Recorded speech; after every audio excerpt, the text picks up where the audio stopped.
a quick video. I made a small bonsai bench out of some cedar wood I had laying around. 4x4 posts.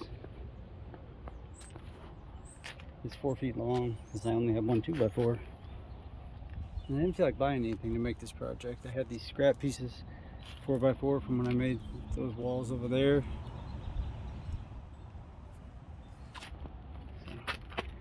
Buried the 4x4s. Attached 2x4s.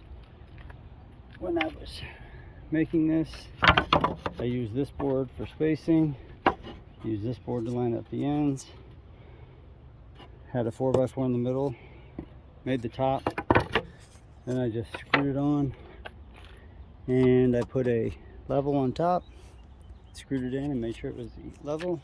You can raise it up and down when you screw one side in, and there's a bonsai stand. Quick and easy. Took me a couple hours.